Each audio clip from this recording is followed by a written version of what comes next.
Erkia, I must say I'm feeling it right here in the studio. It is a talker, yes. We're seeing triple digits. We saw triple digits at noon today for South Monterey County, San Benito County. So yeah, it's been toasty out there. Yeah. And another place in California they've been looking at, well, Death Valley. I don't know if you've heard of this, but this is kind of a fun weather fact. Yes, so Death Valley National Park. A lot of people want to know, will it break a record today? That record was actually set back in 1913. The record is 134 degrees, so very, very hot. Yesterday, it got to 130. Currently, we're sitting at 127 degrees out there in Death Valley, so it is certainly toasty out there. Will it break the record? Well, I'll have to let you know later because those daytime highs don't usually come until about 4 or 5 o'clock. So haven't heard quite yet, but it's been staying pretty steady at 127 today. But nonetheless, like I said, here's another fun fact about this though. July 10th is when this record was broken. So it is actually the 108th anniversary today for that record. So quite amazing fun fact there for you. Across the board though, we are still seeing some toasty temperatures here locally. We're seeing 110 for Parkfield, 108 for Bradley. Fort Hunter Liggett there, we're at 110. So yes, we are still seeing those very toasty temperatures at this hour. So again, if you don't have to be outside this afternoon, I wouldn't. And if you have plans tomorrow morning or tomorrow afternoon, just make sure you do those activities in the morning. Like that yard work, it can wait until the morning.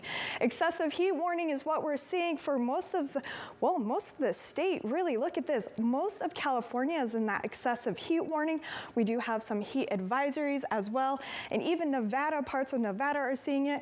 The nice thing about California though, in the desert Southwest, we're actually seeing some monsoonal flow.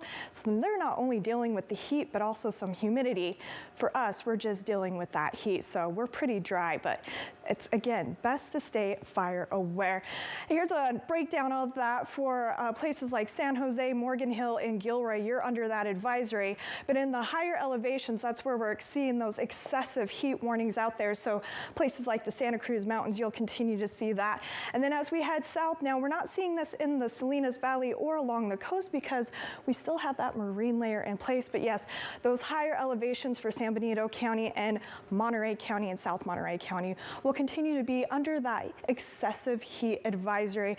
And again, these are very dangerous conditions, mainly because we're just not cooling down much at night. But we did have some relief. Here's a look at that relief that we did see. Those low clouds really hanging out on the Monterey Peninsula today. They were not going anywhere, and that certainly helped keep our temperatures in the 60s and 70s out there. We do have this ridge of high pressure.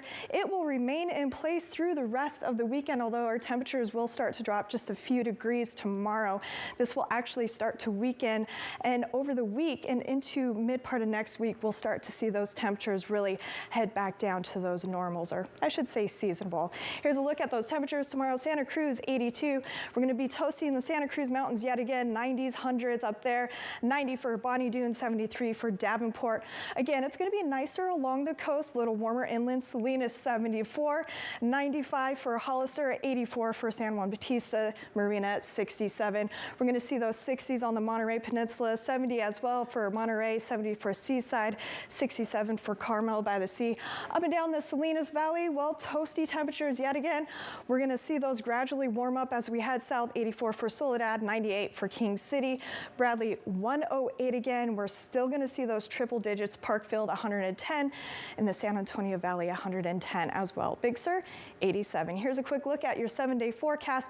I do expect to see some patchy fog along the coast tonight into tomorrow morning, but we will continue to see those low clouds hanging out around the Monterey Peninsula, the Santa Cruz area. We'll see more clear skies for our inland locations. It's going to be another toasty one tomorrow, but again, we will gradually cool off as we head into next week.